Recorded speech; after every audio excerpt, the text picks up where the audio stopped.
trying a new microphone today. I'm wearing it. And if it doesn't seem to be working, we'll all admit it. Kind of a universal symbol it can give me is because I don't want to annoy you or irritate you. And so far, how are we doing?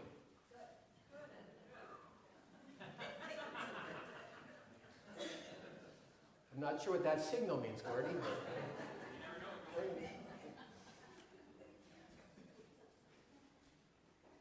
If you haven't filled out that form for the Seder meal yet, I'll excuse you right now if you just get out that form and fill it in so it's ready to turn into the offering. That is a crucial meal in understanding our faith. And I would love for you to be there. And if you've never been to one, come. I'm the new kid, and I'll be there. So please, fill that in and let us know that you're coming. Now, I was here 2 weeks and really doing a pretty good job at learning your first names. And then last week I had a commitment at another church, so I wasn't here. So on the count of 3, just give me your first names again. Ready? 1, 2, 3. Thank you. Got it. Wait. That section. 1, 2, 3. That section. All together now. Okay. All right. Let's try this section. Ready? 1, 2, 3. Better. This section. I got you. So thank you for how you welcome me so warmly every Sunday morning. And thank you for coming up to me and giving me your name right away. Because name tags are really helpful, but you know, it's just kind of embarrassing if I'm not looking at your eyes and trying to find a name tag sometimes. So just give me your first name. And mine, in case you haven't learned it yet, is Mary. On the count of 3. Thank you. You got it.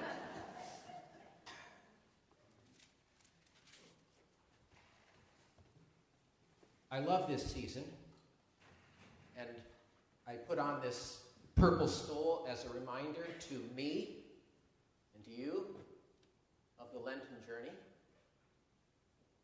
Next Sunday, we begin the week that is the week unlike any other in God's salvation story, beginning with Palms. Thursday night in that borrowed room.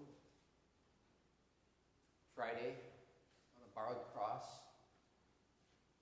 Saturday in a borrowed tomb. And Easter. I love that week. No week of the year. So grabs all of my emotions and all of my senses in the praise of God. So I urge you, be here next Sunday as we begin that week. And then through the week, find opportunities to read the Passion. I recommend this year you read it in John's Gospel. Today we're just about to get into it. To be at worship, the Seder here. There are other services in the communities around us that you might take advantage of.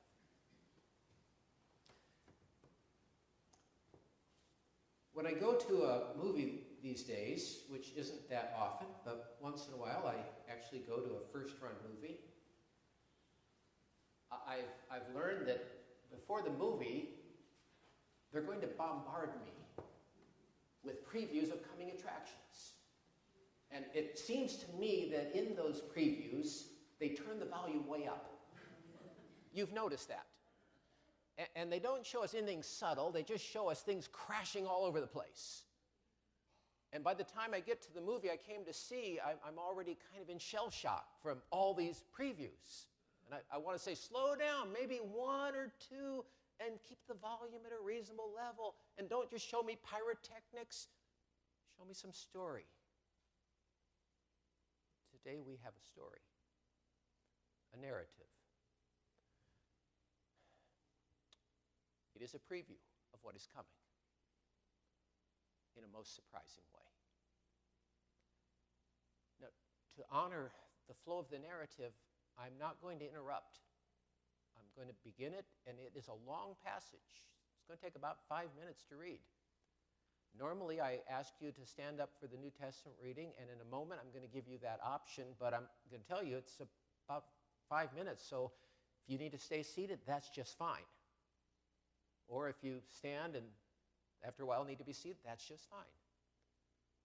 But I want us to hear the unbroken flow of this narrative. I looked at it and thought, can I just leave out a few parts? And no. It just holds together and flows and needs to be honored as a unit. It's John 11. If you're able, please stand with me for the reading of God's Word.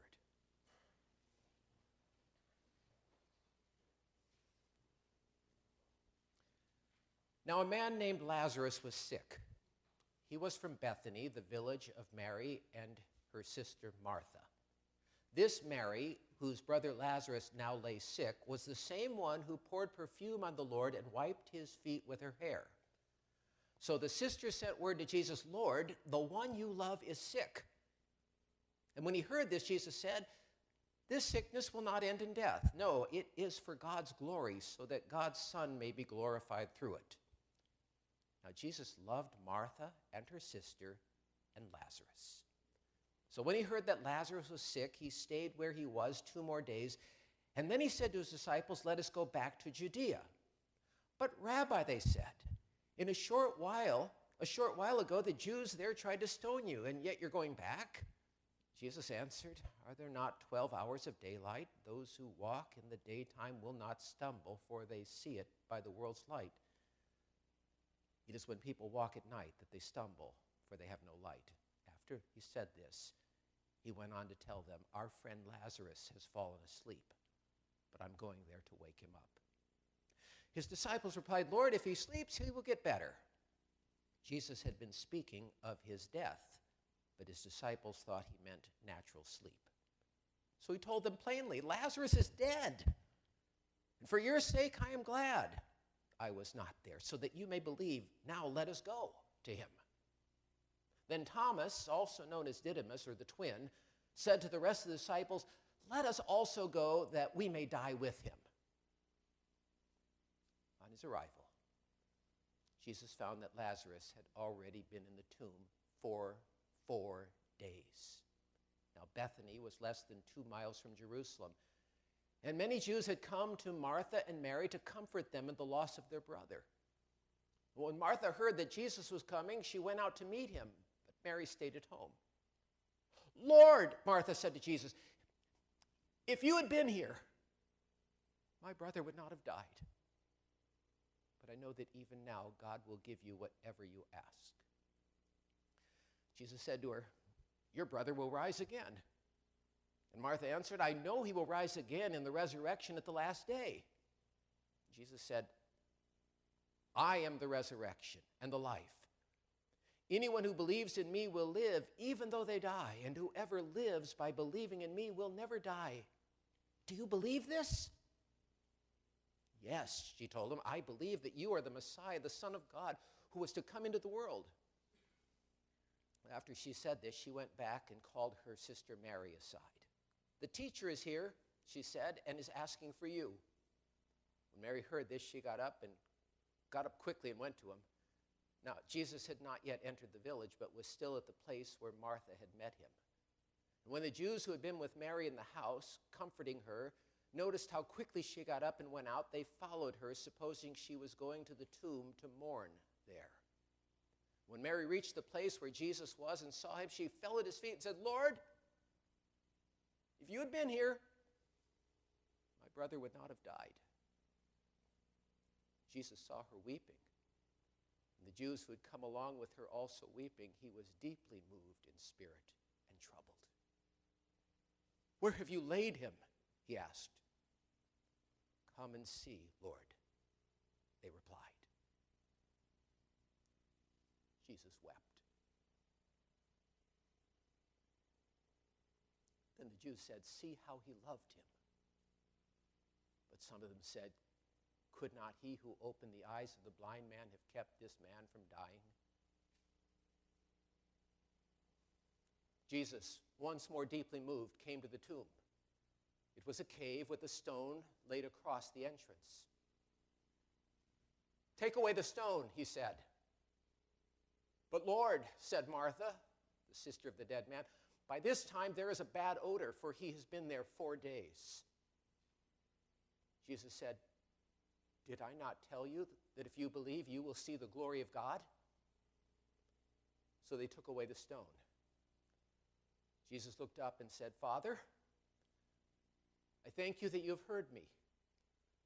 I knew that you always hear me, but I said this for the benefit of the people standing here, that they may believe that you sent me. And when he had said this, Jesus called out in a loud voice, Lazarus, come out! The dead man came out, his hands and feet wrapped with strips of linen and a cloth around his face. Jesus said to him, take off the grave clothes and let him go.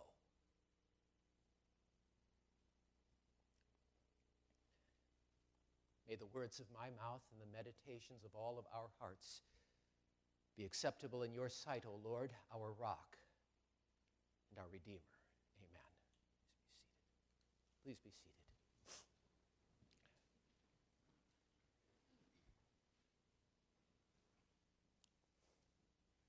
I am a sports fan. I was actually at Rogers Centre in Toronto yesterday to watch the Blue Jays play the Yankees and cheer one more time for Derek Jeter. I've always known who Jim Kelly is. Great quarterback, Hall of Famer, magnificent career with the Buffalo Bills, leading them to 4 consecutive Super Bowls. Just a wonderful athlete, and from everything I read, a wonderful man. I always knew that. But in the 6 months since I've moved to Western New York, I've come to realize how much he means to Western New York.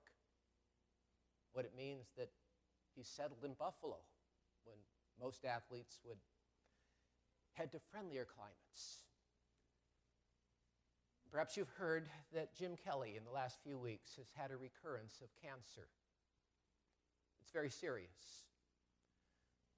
And a couple of weeks ago, Jim Kelly was in the hospital in Erie County, and it was time for him to be released, but only so that he could be transferred to a hospital in metropolitan New York, where he would be undergoing the most intensive kind of treatment for his cancer.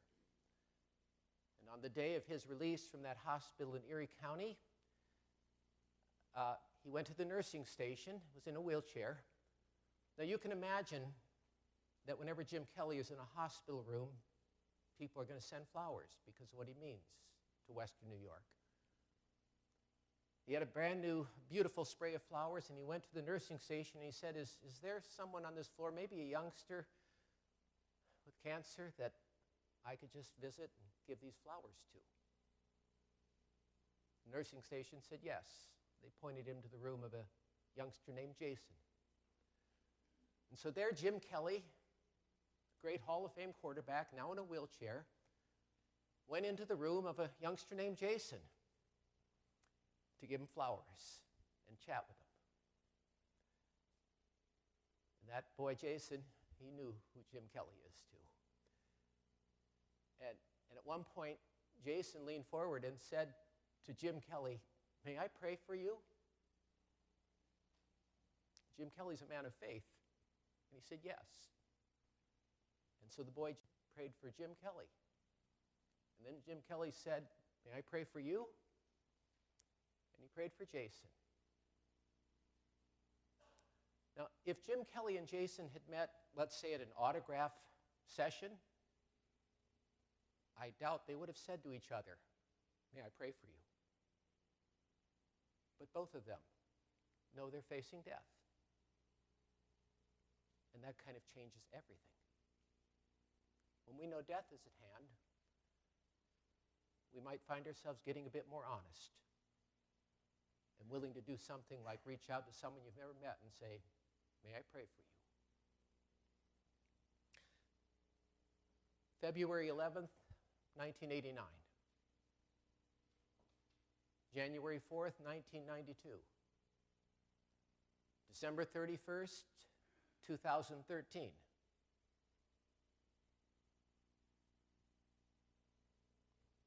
You can't string anything together from those dates, but I can. Because on those 3 days, 3 of my closest relatives died. Hence, I don't forget them. My father, my brother, and my aunt. Death has a way of clearing out things, getting our attention. 4 days ago, I was back in eastern New York, in my old home, for a memorial service, at which I had the privilege of serving the Word.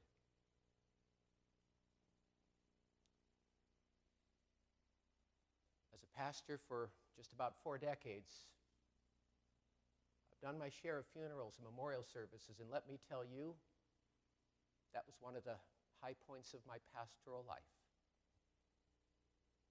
One of the greatest privileges I could imagine, to be with people at the time of ultimate need and to serve when people are grieving. I list it as one of the perks, one of the highest benefits of being a pastor. Because every time, it's a reality check for me. Every time, it's a reminder that I might be next. And I'm not bashful to tell people that, because you might be next too. Death has a way of cutting through and getting our attention. 4 days late, by Martha and Mary's reckoning, Jesus arrived. 4 days late. 4 days ago, can you imagine what that family in eastern New York would have thought if I had arrived today instead of last Wednesday, 4 days late for their memorial service? Don't think they would have been happy. They were expecting me on Wednesday. Jesus arrives 4 days late. Mary and Martha have to deal with the fact that they had already sent word to Jesus that Lazarus was really sick. Jesus didn't have much excuse for Mary and Martha for being 4 days late. This narrative is so rich in people and detail, and there is no other narrative like it in the Gospels. Well, there are some that are similar, but none quite like this one. So we're going to look at it carefully. We're going to identify some key groups of people: the disciples, Mary and Martha, the onlooking Jews, and Lazarus. We'll begin with the disciples, and we'll let Thomas represent them. Now, these disciples had been traveling alongside Jesus for nearly 3 years now, and still, they don't seem to get it. Thomas, I love Thomas. I love the way Thomas questions things. Some call him doubting Thomas. I call him questioning Thomas. There is a difference. But hey, I doubt once in a while. I certainly have plenty of questions. I like Thomas. And I like the way Thomas sometimes is the only one of the 12 who's willing to speak up when they're all confused, they're all scratching their heads, they're all wondering, what did Jesus just say and what did he mean? And Thomas is willing to open his mouth and say, wait a second here. Thomas speaks up and he says, let us also go that we may die with him. There's a little humor in that. Thomas, this isn't about you. I admire your ability right now, Thomas, to say, I'm ready to be a martyr, and by the way, I'm going to bring all the disciples with me. Let's all go die right now. Sounds kind of bizarre. Thomas, faithful follower of Jesus, who doesn't quite get it, and who, with, I assume, the best of intentions, is eager to do the wrong thing. Is that ever true of you? Thank you. It's certainly true of me. So for all of us who with the best of intentions haven't listened carefully and sometimes want to do the right thing for the wrong reason, we've got Thomas. Let's make him our patron saint. We can identify with Thomas. And then we look at Martha and Mary, these sisters. This home in Bethany was one of Jesus' favorite resting places. He stopped there many times. I can just picture the welcome that Jesus got every time he went there. But now he returns and everything is different because Lazarus, their brother, his dear friend, is dead. Now, I like Martha. Martha is a little bit like Thomas. When Mary retires to the quiet life of home, Martha's out there ready to say what needs to be said. Martha is intensely practical. I like Martha. And when she hears that Jesus has come 4 days late, here's how she greets him. Lord, if you'd been here, my brother would not have died. Welcome back. Now, I suppose we can give different inflections to those words, so let me try a few. Lord, if you'd been here 4 days ago, Brother Lazarus might still be alive, but welcome. Or, Lord, you're late.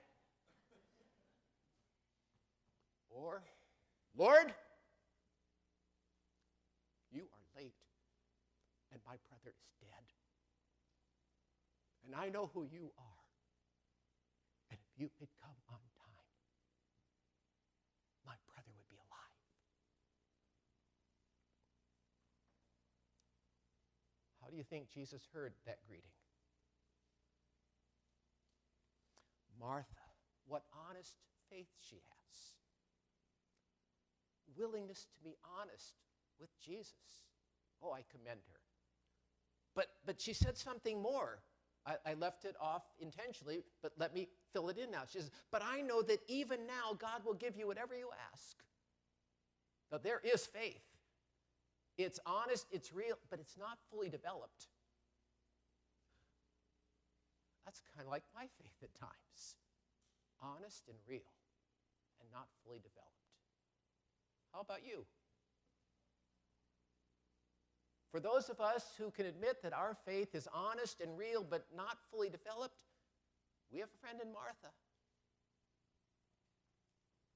Third, we look at the onlooking Jews, the unnamed Jews. And 2 verses give us a glimpse into their sympathetic spirit. First, when the Jews who had been with Mary in the house, comforting her,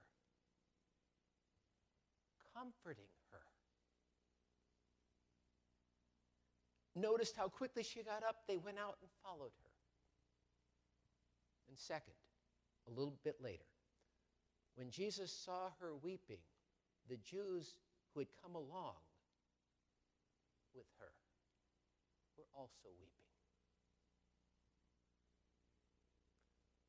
These unnamed Jews had a gift of a sympathetic spirit. And that Mary was weeping was enough for them to weep. Isn't it wonderful when we're in some of life's lowest moments and maybe wanting to weep alone? When some friends come alongside us without saying a thing, begin weeping with us? I remember the day my brother died. It was a Sunday. And when I got home from worship, in Brunswick, we had a long Sunday morning, and when I got home, I was always tired. My wife had made a few phone calls. When I walked into the living room, it was a circle of my closest friends, without words, just to weep with me. What a gift. These Jews were a gift, willing to come alongside the heartbroken Mary and Martha and weep with them. Do you have some friends like that? Are you a friend like that? Now, my grandsons kind of know me well enough to know that if they're watching a movie with me, and let's say it's a movie that has some tender moments in it, there's going to be a point where I'm weeping. Because I can't help it. It wasn't that way when I was really young. Somewhere along the way, God started unplugging my tear ducts. And I'm glad. If you're like I was when I was young, I invite you to ask God to unplug your tear ducts, because there are times when there's no better gift to us than tears. When someone comes alongside me and is willing to weep with me without words, that's a gift. These Jews were a gift to Mary and Martha, willing to weep. Paul writes in Romans 12, rejoice with those who rejoice, and weep with those who weep. We need both. And we look at Lazarus. Now, Lazarus didn't say a word in this narrative. He was dead. He didn't do a thing. Well, he did one, I guess. He obeyed. When Jesus said, Lazarus, come out. Now, I'm not sure he had much choice, but he did obey. But Lazarus doesn't do a thing in this story.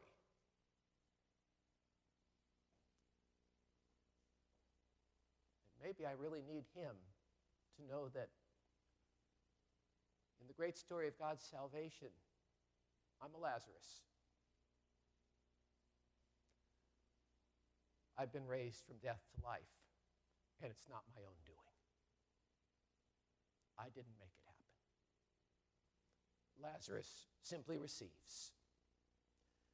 And he becomes a friend for us who know that we were once dead, and by the grace of God are now alive. And we didn't do anything to make it happen. It was all grace. Yea, for Lazarus. Now, what happens to Lazarus after this? He's mentioned one more time in the next chapter of John and then not mentioned again. You think he's still roaming around Israel? No, I don't think so. He died later. He was just given some borrowed time.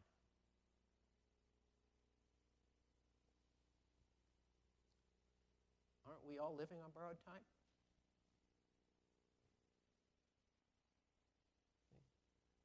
I mean, every time we get in an automobile and start driving, we're this close to death?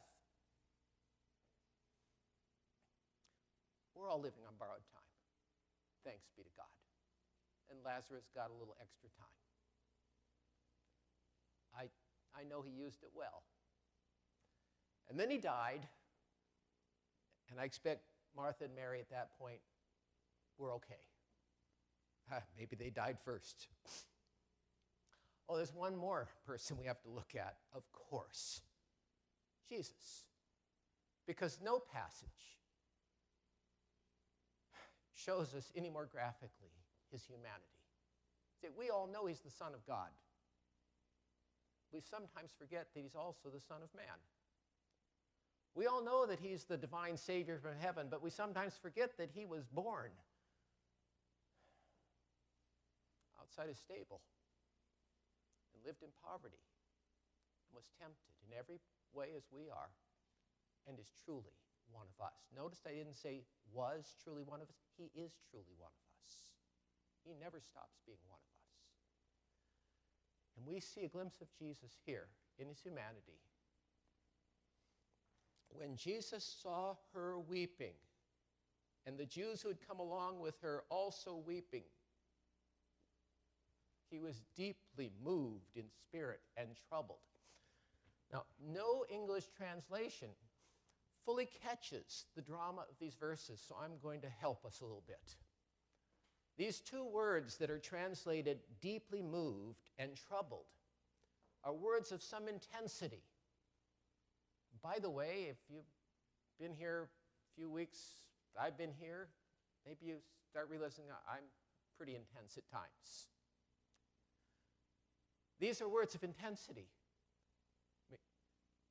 Jesus wasn't sleepwalking through this. He felt their loss, and his whole spirit was agitated. He was upset. Now, the commentaries aren't quite sure what to do with this. The experts in the New Testament, some think he was upset by the lack of faith of the disciples or Martha and Mary. But I don't think that's the case. Others think, and I agree with them, that he was upset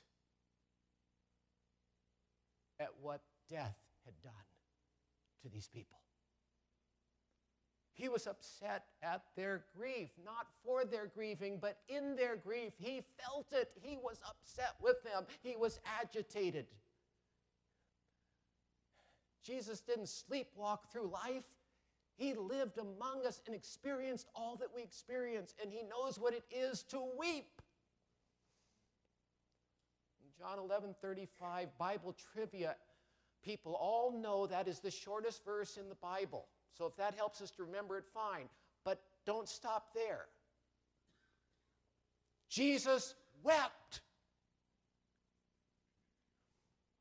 Now the word here is significant because there are two words in this narrative. The word that's used of Mary and Martha and the Jews is the word for wailing. Some of us know that in ancient times there were people who were virtually professional mourners. They would come at a funeral and just wail to help everyone, and that wasn't bad. And that's the word that's used of Mary and Martha and the Jews. They were wailing in their grief. The word used for Jesus weeping here is a different word, and it literally means he shed tears. And that's precious. He shed tears when he saw the depth of their grief. He was deeply troubled. That word is also used of an animal that is being forced to do something and bridles against it, like a horse or a donkey that just says, I won't do that. His whole spirit was repulsed by the grief that Lazarus' death had caused. He entered their grief and he shed tears. And Jesus, once more deeply moved, came to the tomb. Now, the picture behind this word when he approaches the tomb is not passive resignation. deeply moved. It's kind of like a wrestler entering that ring and seeing his opponent and going in there to grapple and win. It is that kind of a word. It is taking on the opponent with full intensity. Jesus approached that tomb with everything in him to do what God had for him to do, and it was you could read it. Everyone around could read it. And it has been noted that it's a good thing he said Lazarus, because if he simply looked at that cemetery and said, "Come forth," they all would have come out. Lazarus, come forth.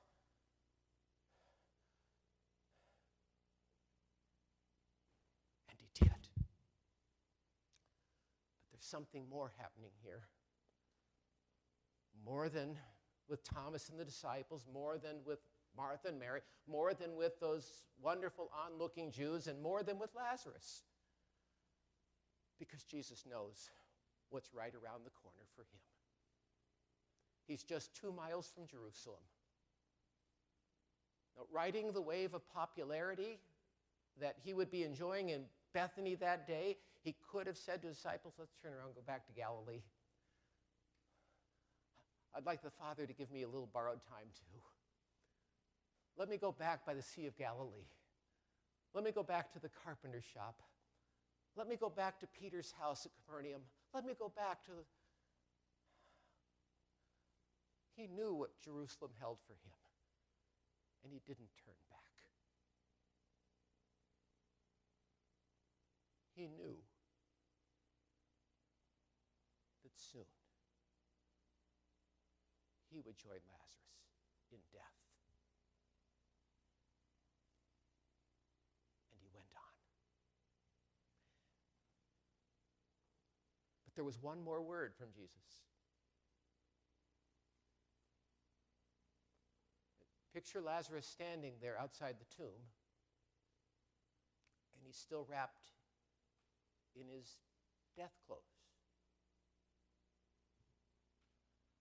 That was the custom then. It wasn't like mummification in Egypt. It was an honoring of the dead body that the Jews did, of wrapping that dead body in white linen, white cloths. Some see them as smaller strips, some see them as larger. We don't know for sure. But the one put on the head, on the face, would be a larger piece that would cover the face completely, cover the head. So here comes Lazarus out of the tomb, and he's still wrapped in his dead clothes. So what does Jesus say? Unwrap him. Unwrap him and let him free. He's alive.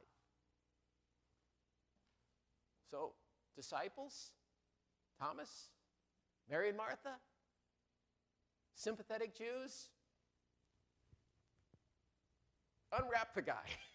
He's alive. Help him to walk the way he ought to walk, because he can't walk very well with all that stuff around him. Take off the grave clothes. He's alive. And Jesus knows full well that in a short time, in a matter of days, he's going to be in a tomb, wrapped in death clothes.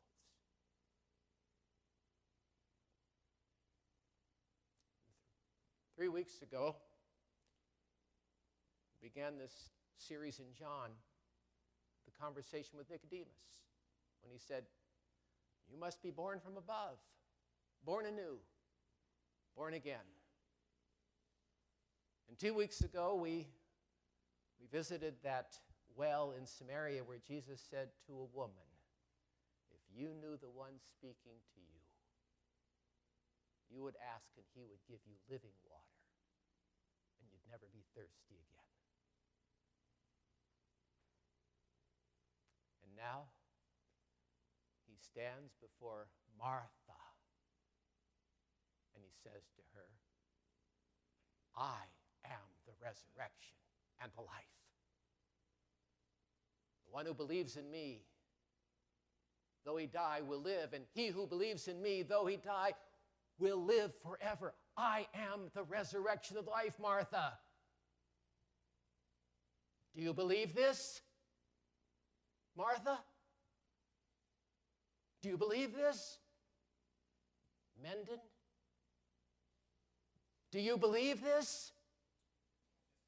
He is the resurrection and the life. And he holds all the power of life. And because of that, we live and we shall live forever. Because he is the resurrection and the life. And now it's time for him to begin that lonesome journey down the hill from Bethany to Jerusalem.